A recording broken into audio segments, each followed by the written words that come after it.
we're gonna pull this apart and then so that we can get it back together. So I'm gonna try and slide this if I can, and I'm not quite sure that it's gonna work.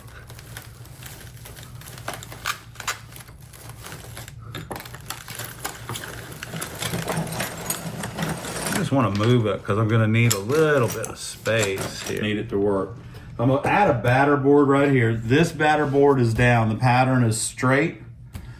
And now we're going to take our square, our framing square, and we're going to add a small batter board right here. So the first thing we're going to need is our framing square. We're going to make sure that, because we're going to start in this corner.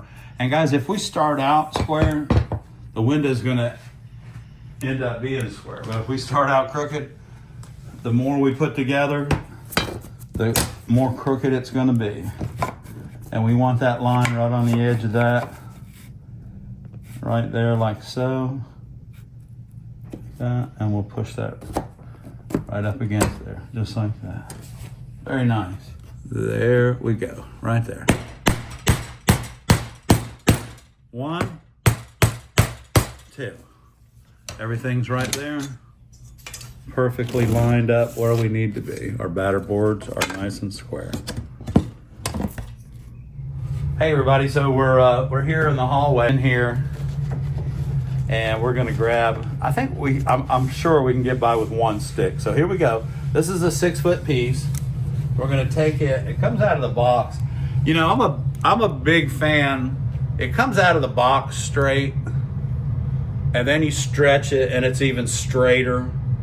So the whole time you're using your lead, keep it straight, unless you have to bend it, and then just cut off a little more than what you need and then do your bend. But don't pick up the whole piece and start bending what you need, and then you're gonna bend this up. And I tell you what's very important is with this Prairie window, everything is straight. We gotta be real careful. We can't get in a hurry, and we're gonna be using our framing square quite a bit. So I'm gonna take this vise, and it's got a spring on it like that, see that? That holds it down. I'm gonna stick it in there about 1 inch and let that hold itself down. I'm gonna take my grozing pliers here. These are my personal pliers. Now, when you're stretching lead by hand, there's a couple things you need to look out for. Number one, when the lead is extruded, you can see where they splice it, and you wanna be careful of the splice. I don't see any splices in this piece, so we've done pretty well. So what you want to do is you have it on that end.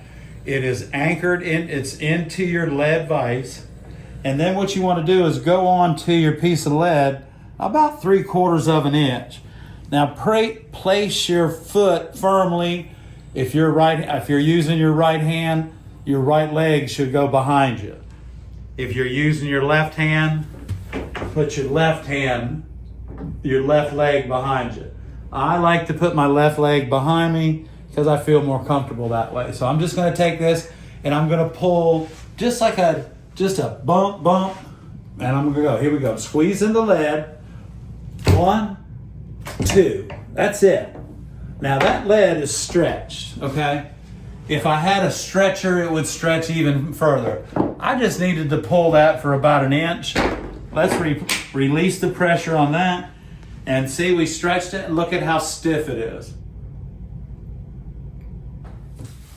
And the first thing we're gonna do is remember, when we're using our lead nippers, and I like my Leponitt lead nippers. I can't say anything bad about them. They're sharp as a tack, and they do my mitering for me. So remember, you don't wanna squeeze down on the lead. I'm gonna do this intentionally. You don't wanna do that. You don't want to squeeze down, because what happens is it squishes it like that, okay? So make sure that when you're cutting your lead and you're cutting it off square, that you take it and you cut it just like that, okay? Now that's gonna come down here to this end right here, and we're just gonna let that end stick out. I'm gonna put a mark right here. And remember, again, I'm gonna turn it sideways, and I want this end here, I want this end square. So the back end of your lead nippers is always the square end. So remember, there's my mark. I'm gonna go here, and I'll show you. This is the square end.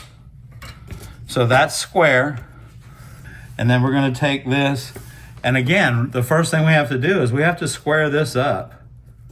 So we've cut our lead on the bottom. We'll slide that right over there. This piece goes in, we'll slide that down, and there we have it. So this, we should be able to take this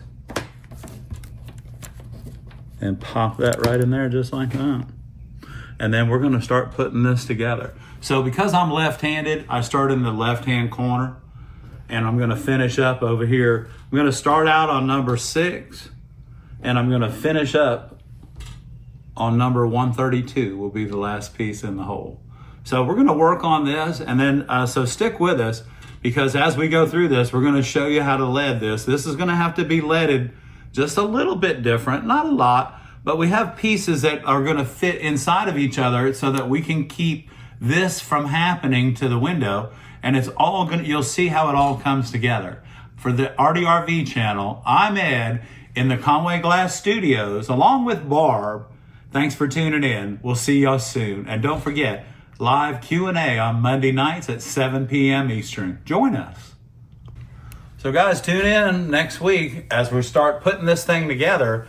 And so we'll see you next Thursday at 2 p.m. Thanks for tuning in. I'm Ed for the Artyrv channel, along with Barbara here at the Conway Glass Studios, enjoying our afternoon together and with our community. Thanks for watching, guys. See you soon.